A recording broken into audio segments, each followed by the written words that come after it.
أعوذ بالله من الشيطان الرجيم. بسم الله الرحمن الرحيم. الحمد لله رب العالمين، الرحمن الرحيم، مالك يوم الدين.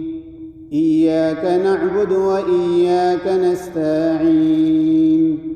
اهدنا الصراط المستقيم، صراط الذين أنعمت عليهم غير المغضوب عليهم ولا الضالين.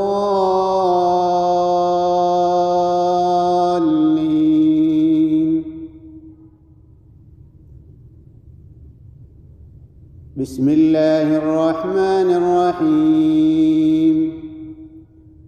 ألف لام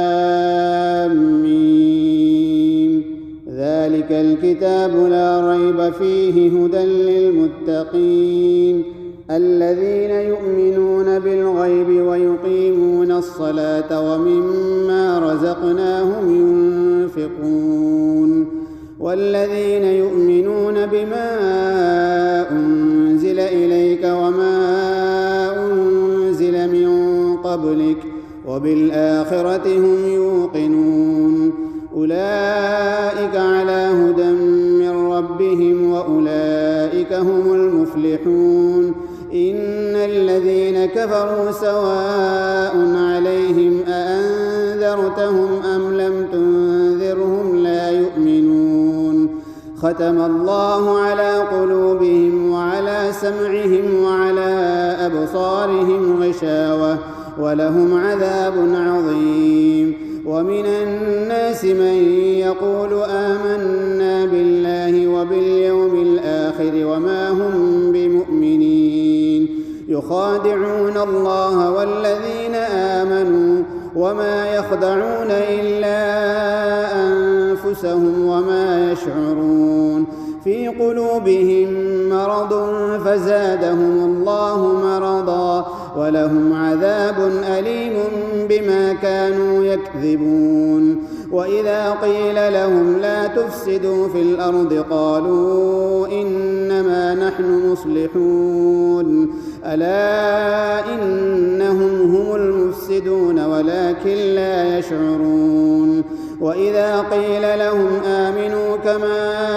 آمن الناس قالوا أنؤمن كما آمن السفهاء ألا إنهم هم السفهاء ولكن لا يعلمون. وإذا لقوا الذين آمنوا قالوا آمنا وإذا خلوا إلى شياطينهم قالوا إنا معكم إنما نحن مستهزئون. الله يستهزئ بهم ويمدهم في طغيانهم يعمهون. أولئك الذين اشتروا الضلالة بالهدى فما ربحت تجارتهم وما كانوا مهتدين. مثلهم كمثل الذي استوقد نارا فلما أضاءت ما حوله ذهب الله بنورهم وتركهم في ظلمات لا يبصرون. صم بكم عمي فهم لا يرجعون. أو كصيب من السماء فيه ظلمات ورعد وبرق يجعلون أصابعهم في آذانهم من الصواعق حذر الموت والله محيط بالكافرين. يكاد البرق يخطف أبصارهم كلما أضاء لهم مشوا فيه وإذا أظلم عليهم قاموا ولو شاء الله لذهب بسمعهم وأبصارهم إن الله على كل شيء قدير. يا أيها الناس اعبدوا ربكم الذي خلقكم والذين من قبلكم لعلكم تتقون الذي جعل لكم الأرض فراشا والسماء بناء وأنزل من السماء ماء أخرج به من الثمرات رزقا لكم فلا تجعلوا لله أندادا وأنتم تعلمون وإن كنتم في ريب مما نزلنا على عبدنا فأتوا بسورة من مثله وادعوا شهداءكم من دون الله إن كنتم صادقين فإن لم تفعلوا ولن تفعلوا فاتقوا النار التي وقودها الناس والحجارة أعدت للكافرين وبشر الذين آمنوا وعملوا الصالحات أن لهم جنات تجري من تحتها الأنهار كلما رزقوا منها من ثمرة رزقا قالوا هذا الذي رزقنا من قبل وأتوا به متشابها ولهم فيها أزواج مطهرة وهم فيها خالدون إن الله لا يستحيي أن يضرب مثلا ما بعوضة فما فوقها فأما الذين آمنوا فيعلمون أنه الحق من ربهم وأما الذين كفروا فيقولون ماذا أراد الله بهذا مثلا يضل به كثيرا ويهدي به كثيرا وما يضل به إلا الفاسقين الذين ينقضون عهد الله من بعد ميثاقه ويقطعون ما أمر الله به أن يوصل ويفسدون في الأرض أولئك هم الخاسرون كيف تكفرون بالله وكنتم أمواتا فأحياكم ثم يميتكم ثم يحييكم ثم إليه ترجعون هو الذي خلق لكم ما في الأرض جميعا ثم استوى إلى السماء فسواهن 7 سماوات وهو بكل شيء عليم وإذ قال ربك للملائكة إني جاعل في الأرض خليفة قالوا أتجعل فيها من يفسد فيها ويسفك الدماء ونحن نسبح بحمدك ونقدس لك قال إني أعلم ما لا تعلمون وعلم آدم الأسماء كلها ثم عرضهم على الملائكة فقال أنبئوني بأسماء هؤلاء إن كنتم صادقين قالوا سبحانك لا علم لنا إلا ما علمتنا إنك أنت العليم الحكيم قال يا آدم أنبئهم بأسمائهم فلما أنبأهم بأسمائهم قال ألم أقل لكم إني أعلم غيب السماوات والأرض وأعلم ما تبدون وما كنتم تكتمون وإذ قلنا للملائكة اسجدوا لآدم فسجدوا إلا إبليس أبى واستكبر وكان من الكافرين وقلنا يا آدم اسكن أنت وزوجك الجنة وكلا منها رغدا حيث شئتما ولا تقربا هذه الشجرة فتكونا من الظالمين فأزلهما الشيطان عنها فأخرجهما مما كانا فيه وقلنا اهبطوا بعضكم لبعض عدو ولكم في الأرض مستقر ومتاع إلى حين فتلقى آدم من ربه كلمات فتاب عليه إنه هو التواب الرحيم قلنا اهبطوا منها جميعا فإما يأتينكم مني هدى فمن تبع هداي فلا خوف عليهم ولا هم يحزنون والذين كفروا وكذبوا بآياتنا أولئك أصحاب النار هم فيها خالدون.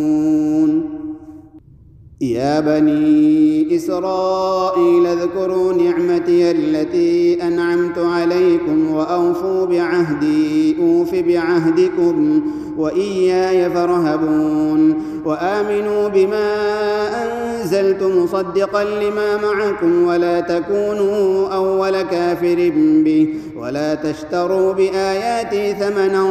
قليلا وإياي فاتقون ولا تلبسوا الحق بالباطل وتكتموا الحق وأنتم تعلمون وأقيموا الصلاة وآتوا الزكاة واركعوا مع الراكعين أتأمرون الناس بالبر وتنسون أنفسكم وأنتم تتلون الكتاب أفلا تعقلون واستعينوا بالصبر والصلاة وإنها لكبيرة إلا على الخاشعين الذين يظنون أنهم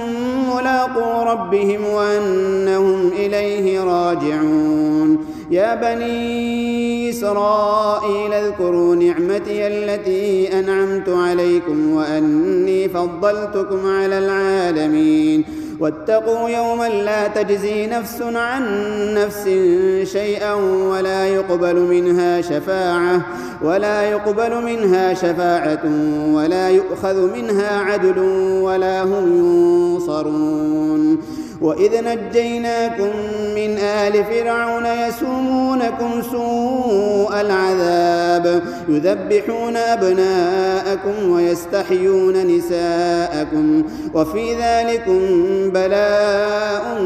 من ربكم عظيم وإذ فرقنا بكم البحر فأنجيناكم وأغرقنا آل فرعون وأنتم تنظرون وإذ واعدنا موسى 40 ليلة ثم اتخذتم العجل من بعده وأنتم ظالمون ثم عفونا عنكم من بعد ذلك لعلكم تشكرون وإذ آتينا موسى الكتاب والفرقان لعلكم تهتدون وإذ قال موسى لقومه يا قوم إنكم ظلمتم أنفسكم باتخاذكم العجل فتوبوا إلى بارئكم فاقتلوا أنفسكم ذلكم خير لكم عند بارئكم فتاب عليكم إنه هو التواب الرحيم وإذ قلتم يا موسى لن نؤمن لك حتى نرى الله جهرة فأخذتكم الصاعقة وأنتم تنظرون ثم بعثناكم من بعد موتكم لعلكم تشكرون وظللنا عليكم الغمام وأنزلنا عليكم المن والسلوى كلوا من طيبات ما رزقناكم وما ظلمونا ولكن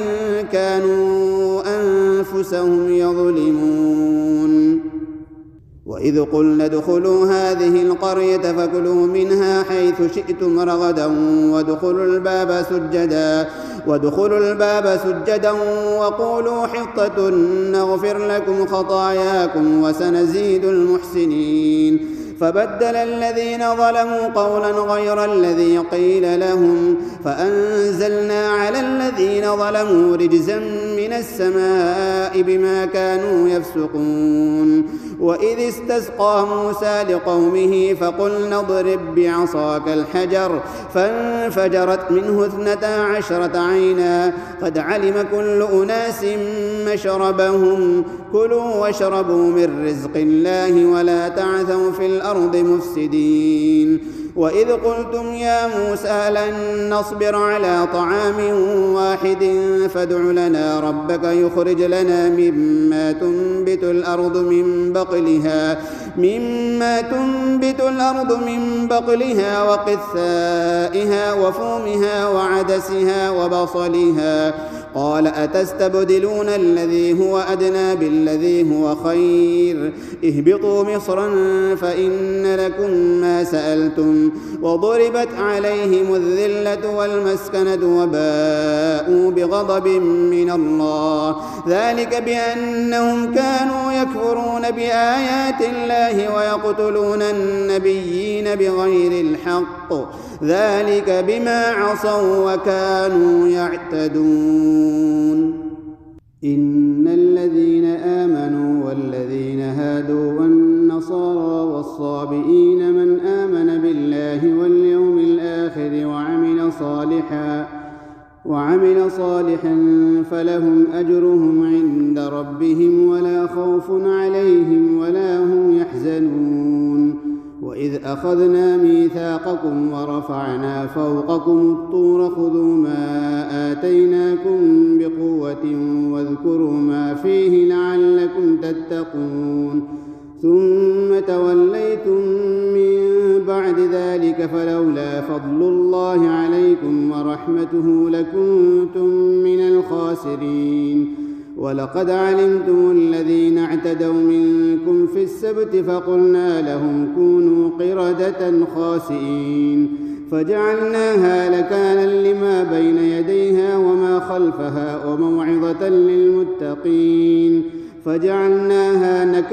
لما بين يديها وما خلفها وموعظة للمتقين وإذ قال موسى لقومه إن الله يأمركم أن تذبحوا بقرة قالوا أتتخذنا هزوا قال أعوذ بالله أن أكون من الجاهلين قالوا ادع لنا ربك يبين لنا ما هي قال إنه يقول إنها بقرة لا فارض ولا بكر عوان بين ذلك فافعلوا ما تؤمرون قالوا ادع لنا ربك يبين لنا ما لونها قال إنه يقول إنها بقرة صفراء فاقع لونها تسر الناظرين قالوا ادع لنا ربك يبين لنا ما هي إن البقرة شابه علينا وإنا إن شاء الله لمهتدون قال إنه يقول إنها بقرة لا ذلول تثير الأرض ولا تسقي الحرث مسلمة لا شية فيها قالوا الآن جئت بالحق فذبحوها وما كادوا يفعلون وإذ قتلتم نفسا فادارأتم فيها والله مخرج ما كنتم تكتمون فقلنا اضربوه ببعضها كذلك يحيي الله الموتى ويريكم آياته لعلكم تعقلون ثم قست قلوبكم من بعد ذلك فهي كالحجارة أو أشد قسوة وإن من الحجارة لما يتفجر منه الأنهار وإن منها لما يشقق فيخرج منه الماء وإن منها لما يهبط من خشية الله وما الله بغافل عما تعملون أفتطمعون أن يؤمنوا لكم وقد كان فريق منهم يسمعون كلام الله ثم يحرفونه من بعد ما عقلوه وهم يعلمون وإذا لقوا الذين آمنوا قالوا آمنا وإذا خلا بعضهم إلى بعض قالوا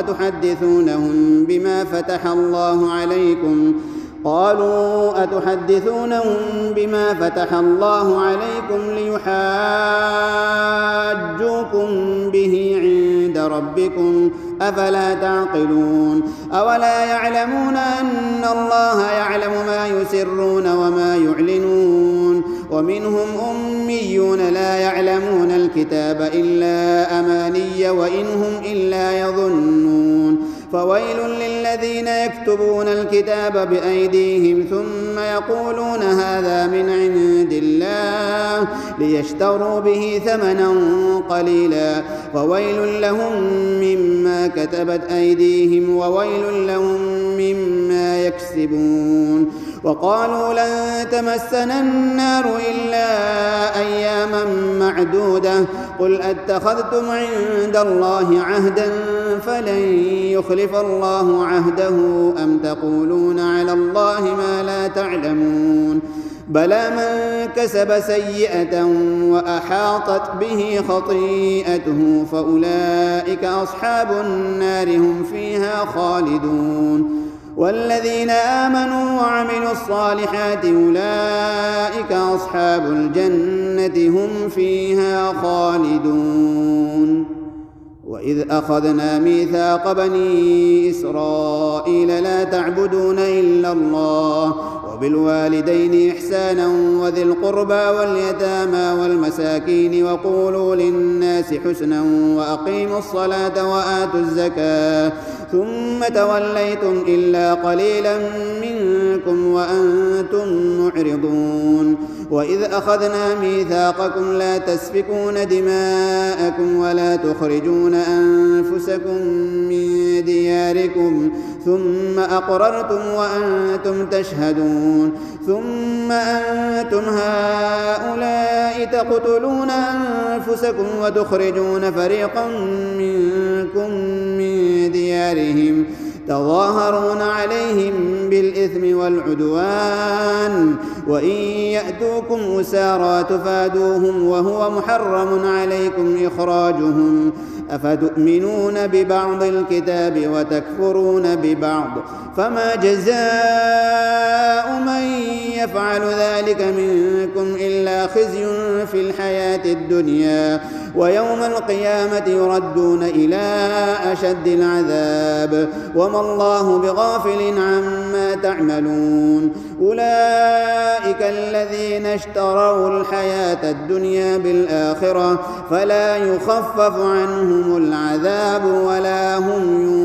ينصرون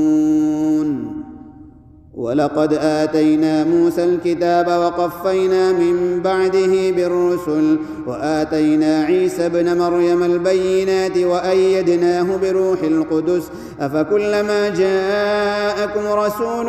بما لا تهوى أنفسكم استكبرتم ففريقا كذبتم وفريقا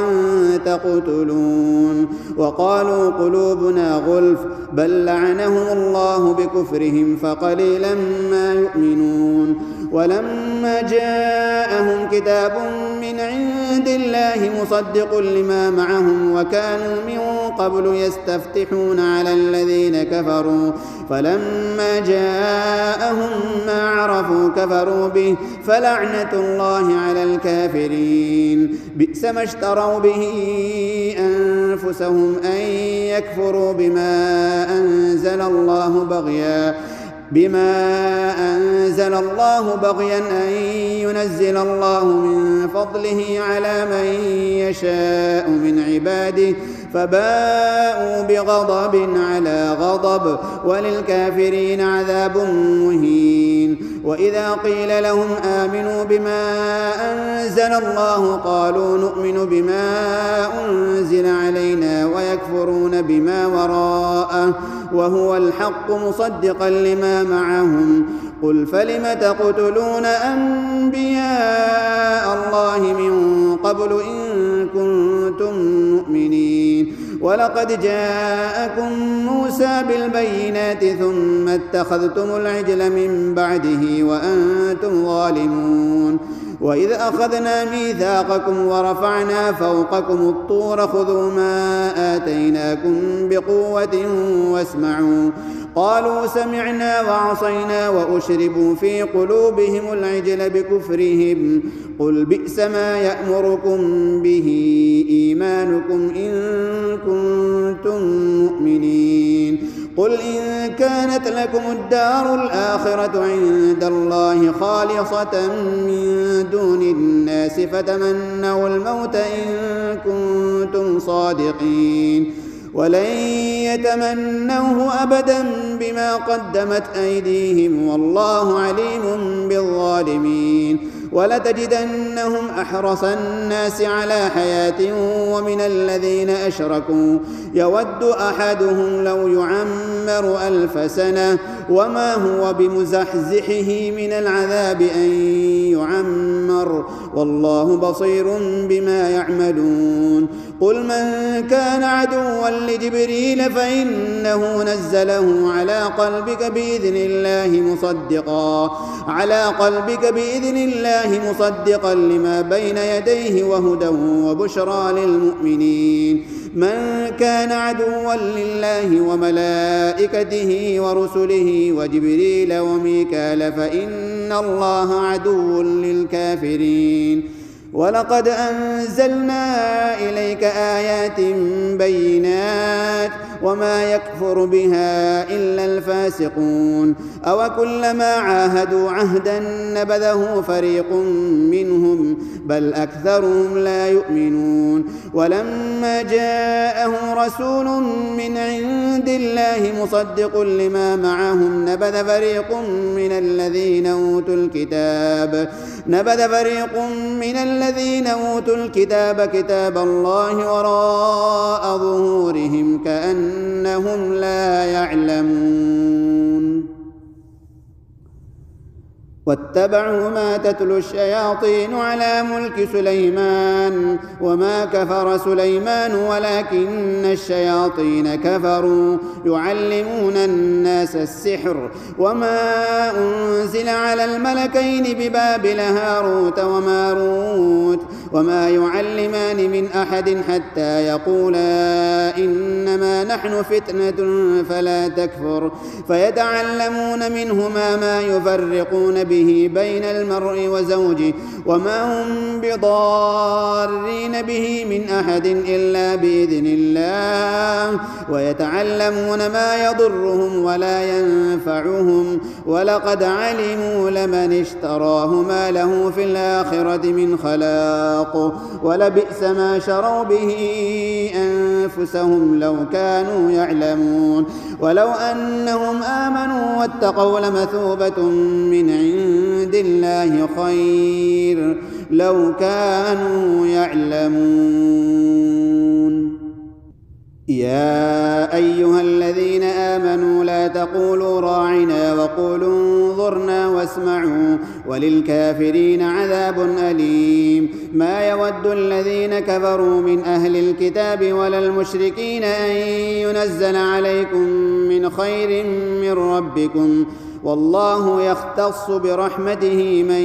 يشاء والله ذو الفضل العظيم ما ننسخ من آية أو ننسها نأت بخير منها أو مثلها ألم تعلم أن الله على كل شيء قدير ألم تعلم أن الله له ملك السماوات والأرض وما لكم من دون الله من ولي ولا نصير أم تريدون أن تسألوا رسولكم كما سئل موسى من قبل ومن يتبدل الكفر بالإيمان فقد ضل سواء السبيل ود كثير من أهل الكتاب لو يردونكم من بعد إيمانكم كفارا حسدا من عند أنفسهم من بعد ما تبين لهم الحق فاعفوا واصفحوا حتى يأتي الله بأمره إن الله على كل شيء قدير وأقيموا الصلاة وآتوا الزكاة وما تقدموا لأنفسكم من خير تجدوه عند الله إن الله بما تعملون بصير وقالوا لن يدخل الجنة إلا من كان هودا أو نصارى تلك أمانيهم قل هاتوا برهانكم إن كنتم صادقين بلى من أسلم وجهه لله وهو محسن فله أجره عند ربه ولا خوف عليهم ولا هم يحزنون وقالت اليهود ليست النصارى على شيء وقالت النصارى ليست اليهود على شيء وهم يتلون الكتاب كذلك قال الذين لا يعلمون مثل قولهم فالله يحكم بينهم يوم القيامة فيما كانوا فيه يختلفون ومن أظلم ممن منع مساجد الله أن يذكر فيها اسمه وسعى في خرابها أولئك ما كان لهم أن يدخلوها إلا خائفين لهم في الدنيا خزي ولهم في الآخرة عذاب عظيم ولله المشرق والمغرب فأينما تولوا فثم وجه الله إن الله واسع عليم. وقالوا اتخذ الله ولدا سبحانه بل له ما في السماوات والأرض كل له قانتون بديع السماوات والأرض وإذا قضى أمرا فإنما يقول له كن فيكون. وقال الذين لا يعلمون لولا يكلمنا الله أو تأتينا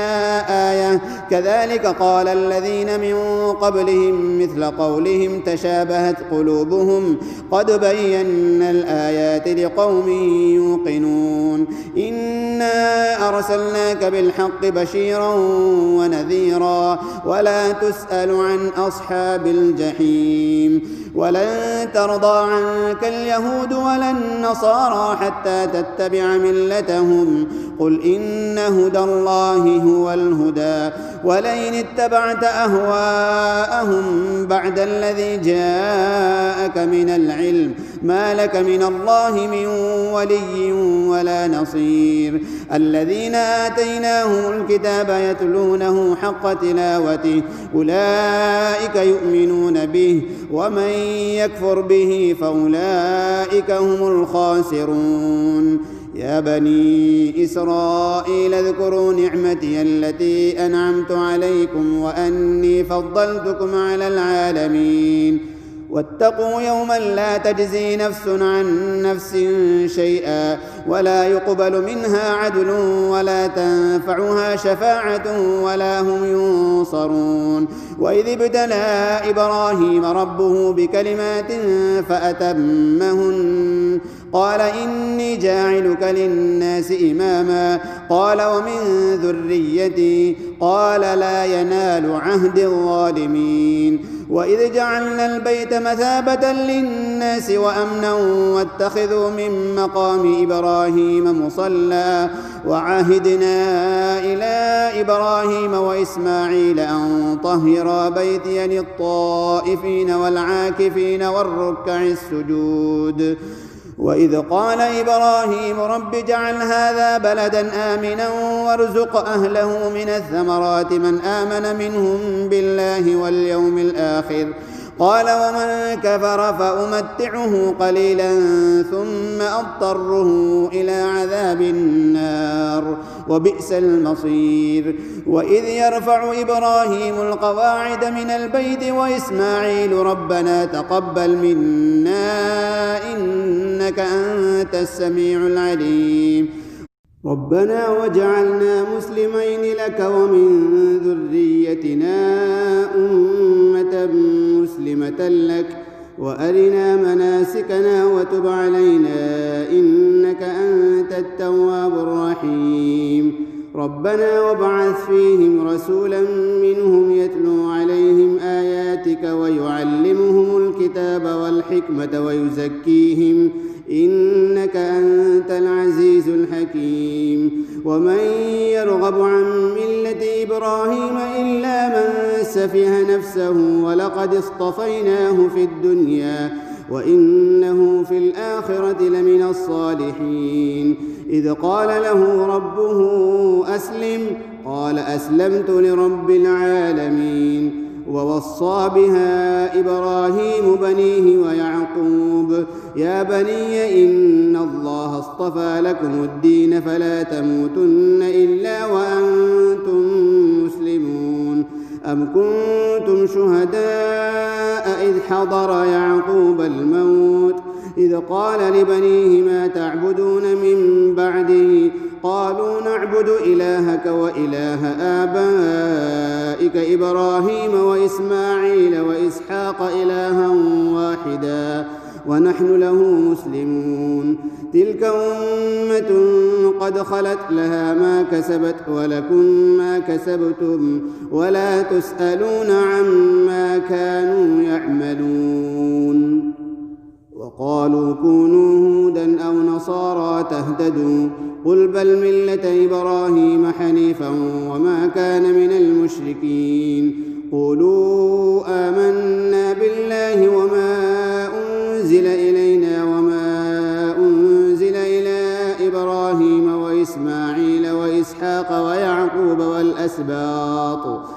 وما أوتي موسى وعيسى وما أوتي النبيون من ربهم لا نفرق بين أحد